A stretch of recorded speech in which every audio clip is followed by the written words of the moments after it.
Thomas had always believed he was a good father. He never raised a hand to his daughter. He never abandoned her. He never regretted a single sacrifice if it meant giving her a better future. If he could live his life all over again, he would still choose to give everything for Emma. At least, that was what he believed. Until one quiet evening, his daughter spoke only one sentence. She didn't yell. She didn't accuse him. She didn't even cry. But those few words were enough to make a 56-year-old man realize something he had never dared to see. For years, he had loved his daughter with all his heart, and somehow he had stopped seeing who she really was. Thomas was 56 years old. In the small town where he lived, everyone knew him as a decent man. He worked hard. He never drank. He never gambled. When work ended, he went straight home. People admired the house he had spent more than 20 years paying off. They respected the management position he had earned through decades of discipline. But none of those things made Thomas proud. Emma did. She was his only child. 11 years earlier, his wife had passed away after a short illness. Emma was only 7. From that day on, Thomas became both father and mother. He learned to braid hair with clumsy fingers. He practiced making the meals Emma loved. Whenever she had a fever, he stayed awake through the night, resting his hand gently on her forehead, waiting for the heat to fade. He kept telling himself the same promise. Emma had already lost enough. She would never have to lose another opportunity because of life. Long before Emma was born, Thomas had once stood in front of his own dream. At 18, he had been accepted into college. He could still remember that afternoon. His father sat silently on the porch. His mother turned away so he wouldn't see her tears. Finally, his father whispered, "We simply can't afford it." The next morning, Thomas folded his acceptance letter, placed it inside a drawer, and walked into a machine shop looking for work. He never blamed his parents. They had done everything they could. Still, a part of him always felt as if he had reached the doorway to another life, only to walk away before stepping inside. When Emma was born, he quietly made another promise. His daughter would never give up her future because of money. He opened a savings account in her name. Every month, no matter how tight things were, he added something to it. He skipped vacations. He drove the same old car. He rarely bought anything for himself. Everything pointed toward one distant day. The day Emma would hold a college acceptance letter in her hands. To Thomas, that moment wasn't only Emma's future. It was the promise he had made to his late wife. And perhaps it was also his chance to finish the dream he had never been able to live.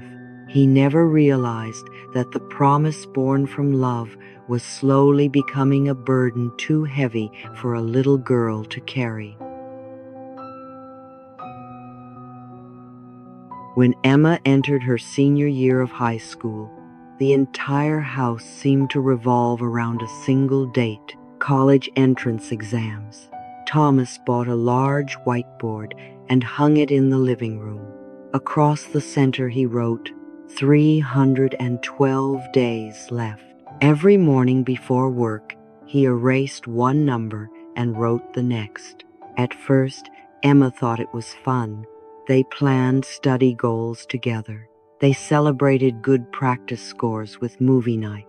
Everything felt hopeful. Somewhere along the way, though, the countdown stopped feeling encouraging. It became a clock measuring how little of 18 she had left. Thomas adjusted his life to Emma's schedule. If she stayed up until 1 in the morning studying, he stayed awake too, pretending to read the newspaper until her bedroom light went out. If she woke early, breakfast was already waiting. He bought more prep books whenever he passed a bookstore. He enrolled her in tutoring after hearing a coworker's recommendation.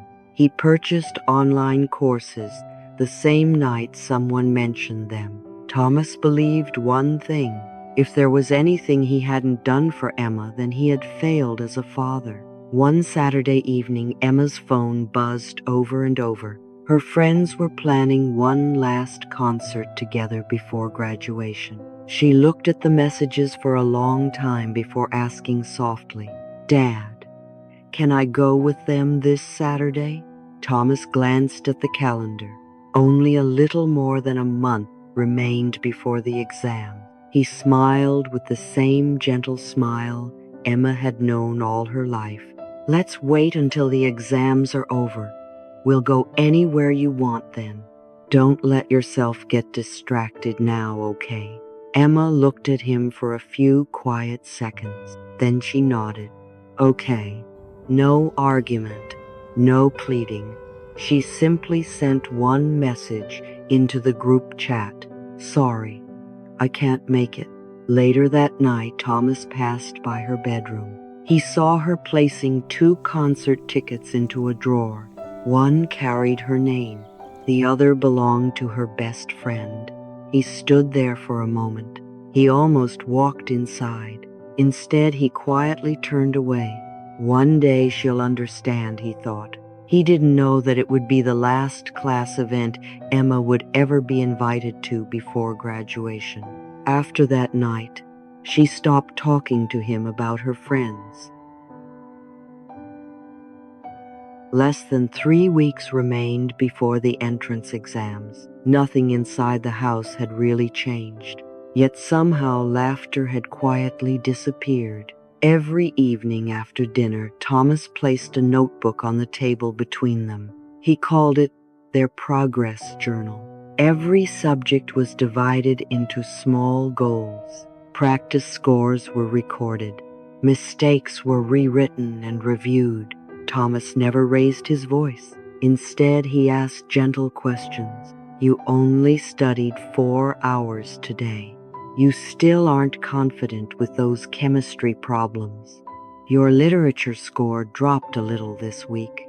His voice was calm, patient, loving, and somehow that made it even harder for Emma to breathe. She lowered her head. She rarely argued anymore. Thomas always ended the conversation the same way: "I know you can do this." He thought those words gave her strength. Emma heard something very different. "If I can't, will Dad still believe in me?" One Sunday afternoon, Thomas came home earlier than usual. Emma was sitting beside the window.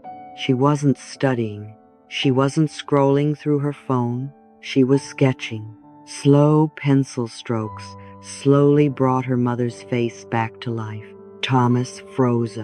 He suddenly remembered the little girl who once dreamed of becoming an illustrator. Later, she had talked about studying design. Then, she stopped mentioning it completely. Thomas knocked softly.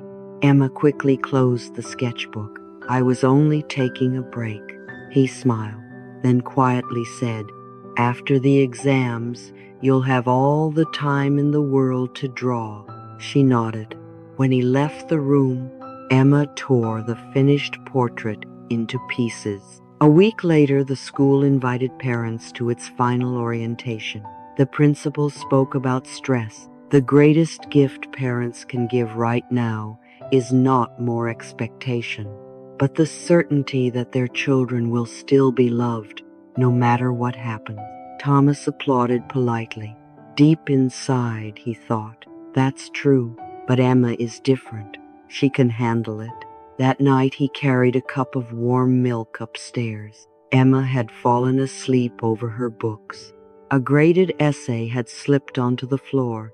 Her teacher had written, "Emma has a remarkable gift for observation and emotional storytelling. If she chooses a creative career one day, I believe she will be truly happy." Thomas folded the paper and quietly placed it back. He said nothing. In his mind, there was only one thought. After the exams, everything else could wait. Without realizing it, later had become the place where he stored every important part of his daughter's life. The results arrived on a bright morning in July. Emma had been accepted into the very university Thomas had dreamed about for nearly 20 years. He laughed like a child. He called family, friends, neighbors. Everyone congratulated him.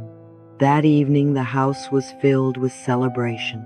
For the first time in months, Thomas didn't mention studying. He lifted his glass. "Thank you, Emma. Thank you for making my dream come true." Emma smiled, but something inside her quietly disappeared. The following morning, Thomas planned to take her shopping for the new laptop he had promised. Instead, her room was empty. Only one small backpack was missing. A white envelope rested on her desk. "Dad, I passed. I know you're happy. I am too. But what frightens me most is that now I'll keep living the life you chose for me. I'm not leaving because I hate you. I'm leaving because I want to know who Emma really is when nobody is grading her anymore." Thomas sat down. His hands trembled. This wasn't the letter of a rebellious daughter.